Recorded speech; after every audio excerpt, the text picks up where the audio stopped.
você vai compreender a importância de conhecermos o livro Bíblia, para que adágios e lendas não sejam distorções da Escritura, confundindo muitas vezes a palavra da verdade. Entremos então no momento da palavra, na reunião do cordão. E agora, momento da palavra, na reunião do cordão. Tema de hoje: adágios e lendas disfarçados de textos bíblicos. Eu já ri tanto com alguns desses, irmãos, que vocês também já devem ter ouvido. Você que muitas vezes nem frequenta igreja, mas foi um dia na missa, ou foi um dia num culto, em algum momento você ouviu algum pastor assistindo a um vídeo na internet. Você deve ter ouvido muitas pessoas falando muitas frases e ditados populares que se tornam chavões no meio cristão e que frequentemente são confundidos com versículos bíblicos. E nós vamos apresentar alguns aqui essa noite para você. Embora esses adágios, essas lendas possam transmitir bons valores, elas não constam nas escrituras sagradas, não estão escritas dentro do livro Bíblia, e você vai conseguir discerni-las essa noite. Deus ajuda quem cedo madruga. Pastor, eu fico com sono mais tempo, passo no ônibus quando vou pro trabalho, não recebo aumento. Eu não sei quem foi que inventou essa distração aqui de falar que Deus ajuda quem cedo madruga, que até agora eu não tô vendo nada de especial. Mas tem um fundamento espiritual sim, meu irmão. Tem algo bom para ti essa noite, minha irmã.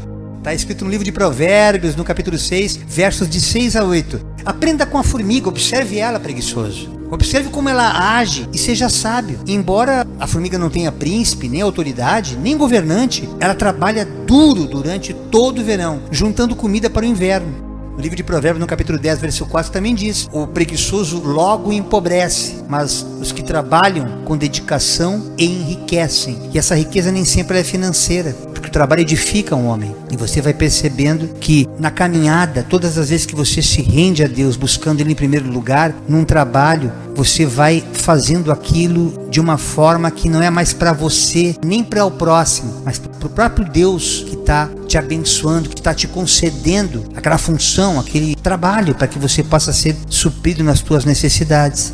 Ajuda-te e o céu te ajudará. Ou então, ajuda-te que eu te ajudarei. Como eu ouço pessoas dizendo esse chavão religioso, porém não bíblico. O apóstolo Paulo, em Efésios, no capítulo 2, versos 8 e 9, nos diz claramente que nós somos salvos pela graça, por meio da fé. E isso não vem de vocês, é uma dádiva de Deus, não é uma recompensa pela prática de boas obras, para que ninguém venha se orgulhar. Portanto, tem muitos assim: não, se eu não trabalhar, se eu não for pro meu emprego, Deus lá no cantinho dele não vai fazer nada por mim. Ele só vai me ajudar se eu me ajudar. Porque as pessoas não desfrutaram e não conhecem a graça que é favor imerecido, para que ninguém venha bater no peito. Não, eu consegui isso aqui porque esse cara sou eu. Quando na verdade esse cara é Ele, é o Deus Todo-Poderoso. E esses adágios, muitas vezes distorcidamente apresentados até em igrejas, irmãos. Eu já vi irmãos apresentando coisas inacreditáveis, recitando como se fossem versículos. É claro que não tem a referência bíblica, porque não está lá. É importante a gente sempre observá-los e compará-los às Escrituras, para que a verdade sobre cada um deles predomine na tua vida a partir desta noite. Quem não vem pelo amor, vem pela dor. E no tempo de outras religiões que a gente professou, de crenças, de seitas, são unânimes dentro de igreja. Seja cristã evangélica, cristã católica, esse adágio aqui impera como forma de manipulação, como se a gente realmente tivesse poder sobre aquela pessoa que ainda não se posicionou com Deus, não entendendo que há um tempo determinado para todas as coisas, e tudo que se pode fazer enquanto irmãos na fé, enquanto cristãos, enquanto igreja, é tão somente interceder para aquela pessoa tirar a venda dos olhos e Deus poder abri-los e enxergar a verdade que liberta, que cura, que transforma. Portanto, irmãos, essa história de chegar e dizer que não vem pelo amor, vem pela dor, veja o que o Provérbios fala no capítulo 3, versículos 11 e 12. Filho, preste atenção quando o Senhor Deus o castiga e não se desanime quando Ele o repreende, porque o Senhor corrige quem Ele ama. Olha só a contradição do adágio. Assim como um pai corrige o filho a quem ele quer bem. Então nem toda vara é castigo, nem todo castigo é tortura, mas toda repreensão é correção. Quando você entende esse princípio, esses adágios já não exercem aquela coisa de Maria vai com as outras. É verdade. O cara fala e o outro responde. Não, eu também penso assim. Sem refletir a profundidade que existe dentro de cada uma dessas frases. Faça a sua parte e Deus fará dele. Isso é a própria filosofia de autoajuda. Lá em Provérbios 16, versículo 13, nos diz: peça a Deus que abençoe os seus planos e eles darão certo. Então, não é a tua autoajuda, não vai ser a tua parte fazendo e Deus fará a dele, não. A tua parte é a vontade de Deus expressa através da tua vida. Faça a tua parte em Deus, em Cristo, que tu estarás sendo testemunha viva das suas obras. Porque a partir do momento que você se volta para Cristo, não é mais você quem vive, é Ele que vive em você. As coisas velhas se passam e tudo se faz novo. Portanto, esse adágio acaba ficando sem consistência, como o próprio apóstolo Paulo falou aos Colossenses no capítulo 3, versos 23 e 24. Tudo que fizerem, façam de todo o coração, como que fosse para o Senhor, não para os homens, sabendo que receberão do Senhor a recompensa da herança, pois é a Cristo, o Senhor, a quem vocês servem.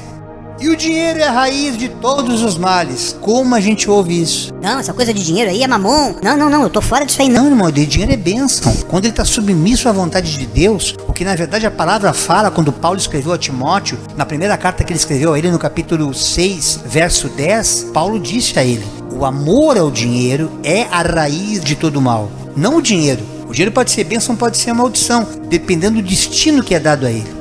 E alguns, portanto, desejarem dinheiro, desviaram-se da fé e afligiram a si mesmos com muitos sofrimentos. Por que acontece isso, irmãos? Quando o alvo é o dinheiro pelo dinheiro, você fica escravo da própria herança que o dinheiro vai trazer sem propósito. Vai ser o dinheiro pelo dinheiro, como o filho pródigo e tantos outros que desperdiçaram e que depois ficaram literalmente na lama, sem saber como retroceder, como voltar, como se arrepender e como começar do zero, como começar de novo. A partir do momento que o dinheiro tem um propósito na tua vida, de servir, de ser útil para tuas coisas, para tua família, para os teus, esse dinheiro ele passa a ser abençoado, como o suor do teu trabalho, como bênçãos que chegam de maneira inusitada, ofertas, ou até mesmo heranças que vêm de maneira que você, aos olhos naturais, meu Deus, eu não merecia isso. Mas a graça de Deus muitas vezes nos encaminha para que nós sejamos contemplados com valores, com recursos, até com patrimônio, para que nós tenhamos estrutura de viver bem, não para si mesmos, mas sempre para abençoar o próximo. Quem está sofrendo tem pecado oculto. Ou faltou fé para o irmão, faltou fé para a irmã. Meu Deus do céu. Essa aqui é a campeã, irmão. É a grande manipulação da religião sobre pessoas aflitas. Já tivemos alguns testemunhos, eu, a pastora, de irmãos queridos lá, sem entendimento do evangelho, orar por pessoas deficientes, às vezes até de nascença da cadeira de roda, e orava e suave, profetizava. Levanta e anda em nome de Jesus. E a pessoa não tinha a fé que ele esperava. Ele pegava e levantava com a força dos próprios braços, soltava, e aquela criatura caía no chão, se machucava toda. Eu ficava tão chateado com aquilo. Aí ele deixava a pessoa lá, os obreiros, levantando aquele pobre indivíduo, aquele pobre irmão, aquele pobre coitado, e ele dizia assim: faltou fé pro irmão.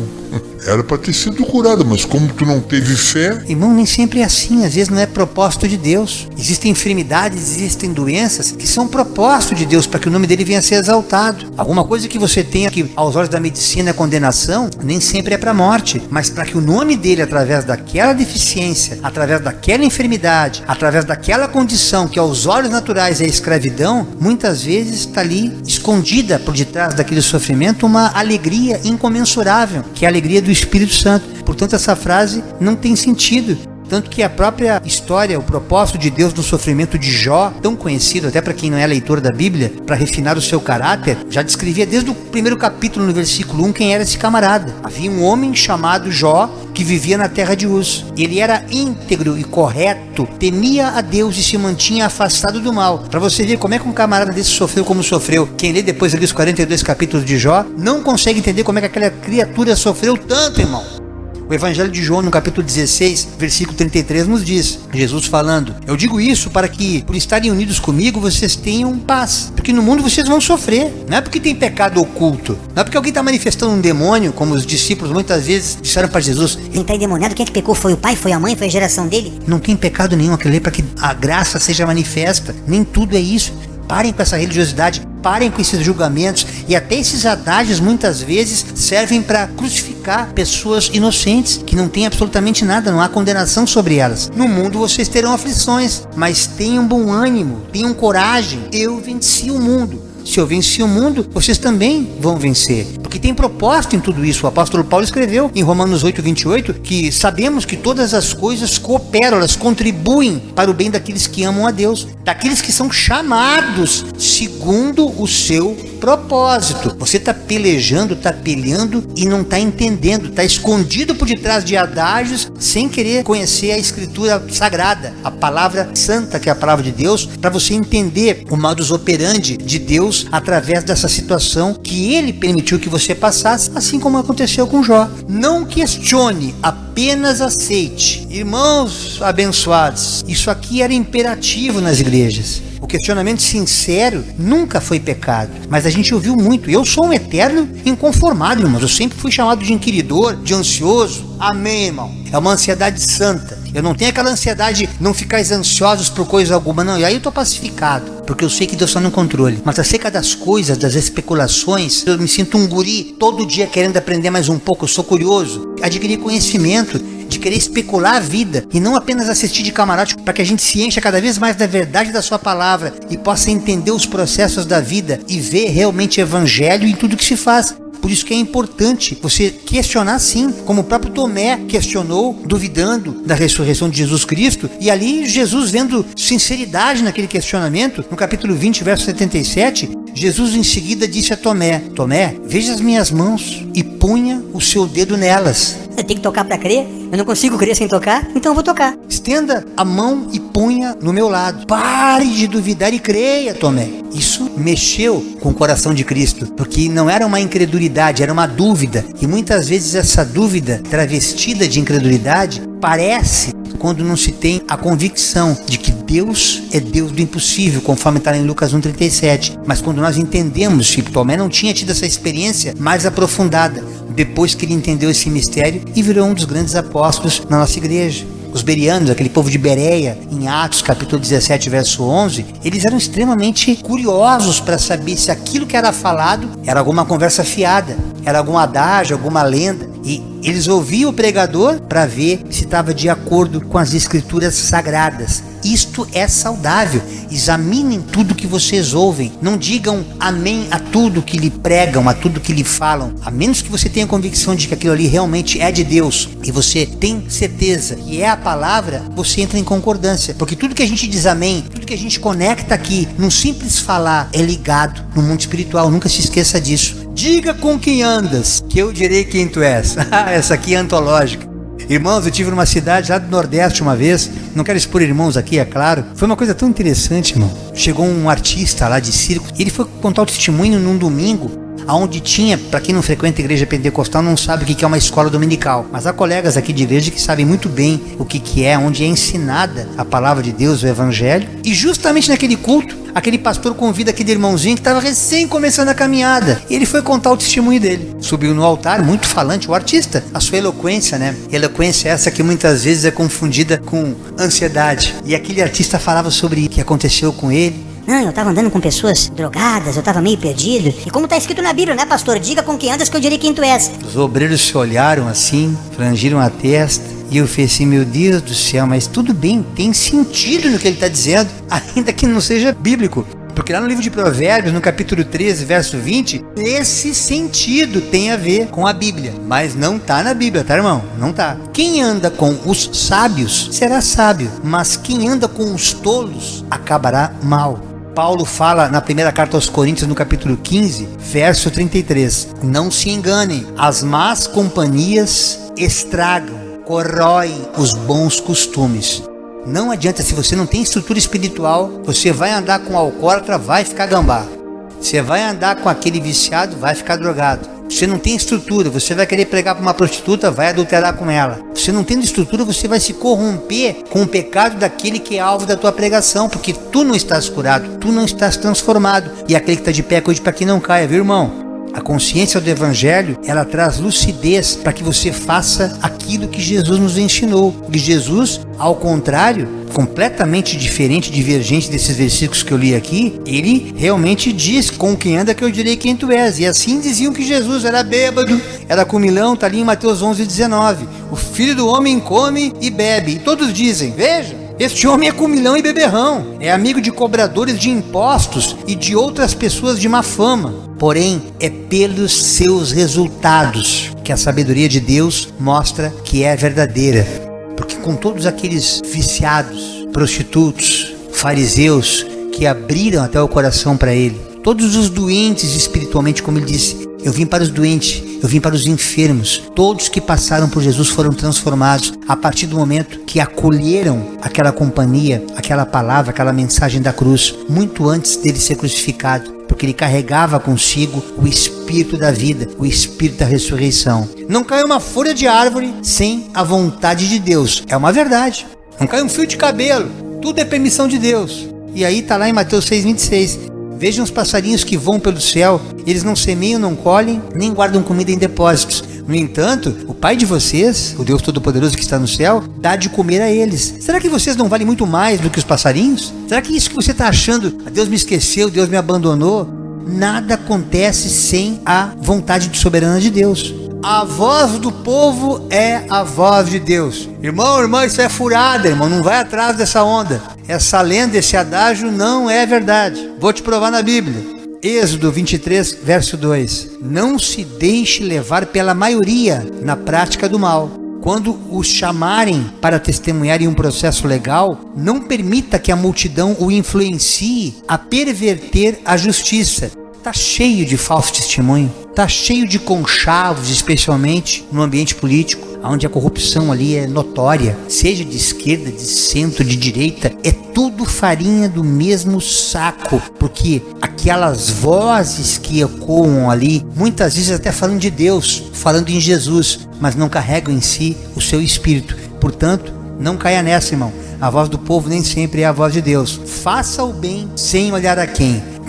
Ditado, um provérbio maravilhoso, tanto que está até registrado em Provérbios 3:27. Não deixe de fazer o bem àqueles que precisarem, sempre que isso estiver ao seu alcance. Faça, ajuda. Dá pão a quem tem fome, dá água a quem tem sede, as suas necessidades. Tu podendo ajudar, tu ajuda, irmão. Lucas 6,35. Vocês, porém, amem os seus inimigos. Não é fazer ele de amiguinho e sentar à tua mesa e participar da tua vida. Isso é hipocrisia. Você não precisa gostar de alguém para amar, mas amando e essa pessoa sendo transformada pelo Espírito Santo, tornando-se irmão em Cristo, você pode até começar a gostar dela, não daquilo que ela era, mas daquilo que o Espírito Santo de Deus a tornou, a transformou a ser. Façam bem e emprestem, sem esperar nada em troca. Esperou coisa em troca é barganha, não é de Deus. Vocês terão uma grande recompensa e serão filhos do Altíssimo, pois Ele, o Deus Todo-Poderoso, é bondoso até para os ingratos e maus. Se Deus é bondoso com o ingrato e mal arrependido, quanto mais a gente que está tentando buscar fazer a vontade dele, irmãos, no dia a dia, cheio de problemas, cheio de defeitos. Ah, aquele cara é lobo em pele de cordeiro, outro adágio. Uma expressão maravilhosa que Paulo fala em 2 Coríntios 11:14. Mas não me surpreendo, até mesmo Satanás se disfarça de anjo de luz. Lobo em pele de cordeiro, tá cheio de pastor assim, igrejas lotadas, naqueles que se disfarçam para poder obter vantagem sobre as pobres almas, as pobres ovelhas do Senhor. Mateus capítulo 7, verso 15. Tomem cuidado com os falsos profetas, que vêm disfarçados de ovelhas, mas que na verdade são lobos famintos, lobos esfomeados. Mente vazia, oficina do diabo. É verdade. Inclusive a palavra de Deus nos ensina que quando você é liberto de possessões, você precisa urgentemente se encher do conhecimento da palavra, uma prática de oração, de jejum, de consagração na presença de Deus, que a tua mente vai se enchendo e aqueles demônios não encontram mais espaço, porque se eles encontrarem, eles voltam com mais 7, não é brincadeira não, e aí a tua mente fica completamente perturbada. Por isso que Paulo ensina lá em Romanos, a carta aos Romanos no capítulo 12, verso 2, não se amoldem a mente de vocês, não fiquem ao molde do padrão deste mundo, mas transformem-se pela renovação da sua mente, para que vocês experimentem a boa, agradável e perfeita vontade de Deus. Senão vocês vão ficar igualzinho a eles, vão se perder e vão literalmente transgredir aquilo que é a palavra da verdade. Portanto, a mente vazia tem que ser permanentemente cheia da presença desse Deus. Filipenses capítulo 4, verso 8. Por último, meus irmãos, encham a mente de vocês com tudo que é bom e merece elogios. Isto é, tudo que é verdadeiro, digno, correto, puro, agradável e decente. Até o inconsciente coletivo sabe disso. Até pessoas que não leem o livro Bíblia sabem o que é certo e o que é errado, porque já carrega essa essência divina, essa centelha está dentro de todo ser humano, pois todos nós temos a imagem e semelhança dele. Nos tornamos semelhantes a ele como estatura de varão perfeito quando buscamos nos parecer com o Filho dele, que é Jesus Cristo, que veio à Terra para nos salvar. Mas para isso é fundamental que nos tornemos semelhantes a ele. Deus escreve certo por linhas tortas. Quem já não ouviu esse adágio? O cara passou um perrengue, daqui a pouquinho ele foi vitorioso. Justiça foi feita sobre ele. Ele escreve certo por linhas tortas. Deus está vendo tudo errado, está tudo torto, mas ele está escrevendo certo. Irmãos, embora esse adágio ele soe como um consolo no meio da angústia, Deus não valida escolhas que transgridam princípios bíblicos. Preste muita atenção nisso. Ele não corrobora com coisas erradas, dando a impressão que através das coisas erradas ele vai fazendo com que as coisas se encaixem. Não, se não houver metanoia, mudança de mente, a tendência é abismo, é buraco, é chão, é queda. Provérbios capítulo 3, versos 5 e 6 nos diz: confie no Senhor de todo o coração, não dependa do seu próprio entendimento. Busque a vontade de Deus em tudo que fizer e Ele lhe mostrará o caminho que você deve seguir. Ele que vai endireitar o seu caminho, Ele que vai endireitar as suas veredas. Portanto, esse papo de escrever certo em linhas tortas não condiz com a palavra, não condiz com a verdade de Deus. Agora, existem textos, irmãos, bíblicos, que muitas vezes a gente lê e não entende. Há pessoas que falam assim: mas pastor, como é que essa história da maçã, era maçã mesmo que a Eva comeu? Como é que pode uma fruta tão gostosa? Então eu não posso comer maçã porque é pecado. E tantas coisas que vão virando fanatismos religiosos, até com alimentos, e a gente procura passar para as pessoas. E nesse tema de hoje eu posso tocar num assunto mais aprofundadamente, que é a maçã como fruto proibido. Lá no livro de Gênesis, o primeiro livro da Bíblia no Antigo Testamento, onde fala no fruto da árvore, não fala que fruta que é. Gênesis capítulo 3, verso 3, o texto nos diz: mas Deus disse, não comam do fruto da árvore que está no meio do jardim do Éden, nem toquem nele, do contrário vocês morrerão. Essa associação, irmãos, de maçã, que surgiu lá na Idade Média devido a um jogo de palavras em latim, aonde uma palavra chamada malum, na forma que era falada, ela mais lentamente, malum, parecia-se com maçã. E falando malum quer dizer mal, maldade. Portanto, eram muito parecidas. E nessa transliteração, nessa tradução bíblica dos pergaminhos, dos originais, a história, ao longo da história, estudiosos sugeriram muitas outras frutas. Não seria só a maçã. Alguns estudiosos sugeriram que o fruto proibido era o figo, porque a partir do momento que Adão e Eva caíram, a primeira roupa que eles procuraram fazer foram com folhas de figueira. Depois, então, quando Deus procura por Adão, onde é que tu estás, Adão? Ele faz o primeiro sacrifício, a primeira morte, retira a pele daqueles animais e os cobre. E ali eles são expulsos do paraíso. E muitas outras frutas também, uva, romã, damasco, cidra, teve várias vertentes que poderiam ser anunciadas, mas a maçã ganhou. A maçã disputou e ganhou. A Bíblia não identifica o fruto propositalmente, provavelmente, claro, porque o foco da narrativa não esteja no tipo de fruta, mas no fato de Adão e Eva terem desobedecido. O tema aqui é desobediência, não se trata de fruta, irmãos. Isso é importante vocês entenderem nessa noite. Tem gente que não gosta nem de falar do diabo, porque temem, porque não sabem que o maior está conosco. O nome Lúcifer, as pessoas às vezes perguntam assim: mas pastor, está na Bíblia? Teve uma tradução específica na Vulgata Latina que aparece no texto de Isaías, a única passagem bíblica, Isaías capítulo 14, não tem sentido eu ler aqui, mas esse texto é comparado também aos reis da Babilônia, que não descreve necessariamente quem, né? Presume-se que seja Nabucodonosor, mas poderia ter sido outros. E aí o texto nos diz que rei da Babilônia, brilhante estrela da manhã, você caiu lá do céu, você que dominava as nações, foi derrubado no chão. Antigamente você pensava assim: subirei até o céu e me sentarei no meu trono, acima das estrelas de Deus, reinarei lá longe no norte, no monte onde os deuses se reúnem, subirei acima das nuvens mais altas e serei como Deus Altíssimo. Aí o Isaías fala como se fosse o próprio Deus na boca dele: mas você foi jogado no mundo dos mortos, Satanás, Lúcifer, ou estrela da manhã, num abismo mais profundo. Aqui Isaías refere-se diretamente ao rei da Babilônia, mas na tradição cristã, frequentemente interpretada como uma aplicação espiritual também a Satanás. Portanto, o texto utiliza uma linguagem aqui, irmãos, de poética dupla, referindo-se àquele rei que foi o próprio diabo, o próprio cão na terra, mostrando poeticamente que assim como Satanás caiu, o império daquele rei também cairia. Por isso que a Bíblia tem que ter esse entendimento, essa compreensão, para você não ficar literal na tua leitura, mas ficar espiritual, discernindo a palavra através da Escritura. Tanto que o próprio livro de Apocalipse, depois mais tarde escrito por João no capítulo 22, verso 16, Jesus numa teofania, numa manifestação em espírito, ali em Pátimos, o próprio Jesus falou para ele: eu, Jesus, enviei o meu anjo a fim de lhes dar esta mensagem para as igrejas. João: eu sou a origem de Davi e o herdeiro de seu trono. Eu sou a brilhante estrela da manhã. Eu, Jesus Cristo. Glória a Deus. Irmão judeu ouve isso aqui, chega da coceira, porque eles não aceitam, eles não reconhecem isso. E assim é a Escritura. Você precisa contextualizá-la de acordo com o momento em que aquela expressão é falada. Quando o profeta Isaías se refere à brilhante estrela da manhã, é porque de fato o Lúcifer, quando estava ainda antes dele ser caído, ele era realmente um querubim ungido, irmãos. Ele estava diante do trono de Deus para adorá-lo. Ele era um adorador. Até o momento que a arrogância, a presunção, por isso que a classe artística tem que tomar muito cuidado. Aonde tem muita glorificação, aonde tem muito aplauso, aonde tem muito elogio, e por isso que Deus começou a esfriar meu coração, até para artistas que eu sempre me inspirei na minha carreira e tenho o maior respeito e consideração por eles. Mas aos pouquinhos eu fui desconstruindo essa relação que transcende a própria admiração, mas ela passa a ser uma idolatria. E aos poucos a pessoa, sem perceber, vai adorando aquilo que não é digno de adoração, porque somente a Ele, irmãos. E o mundo espiritual, ele é tão real quanto eu falando aqui contigo essa noite. Outro texto também bíblico que é muito falado é o João, quando ele foi jogado em um caldeirão de azeite fervente.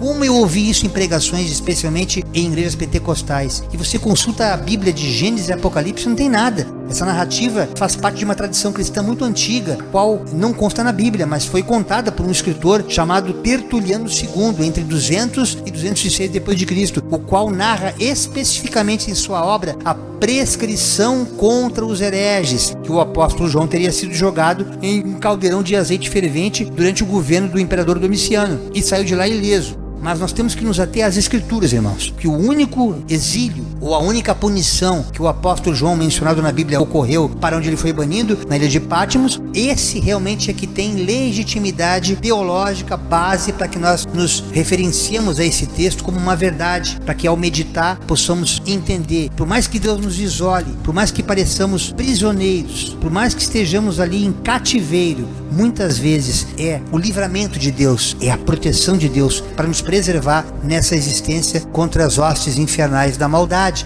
João foi o único dos apóstolos que morreu de morte morrida, morreu de velho, não foi torturado, nem foi flagelado em sua passagem aqui nessa existência. Portanto, irmãos, quando você lê esse texto em Apocalipse 1:9, eu, João, irmão e companheiro de vocês, no sofrimento, no reino e na perseverança para a qual Jesus nos chama, estava exilado na ilha de Pátimos por pregar a palavra de Deus e testemunhar a respeito de Jesus.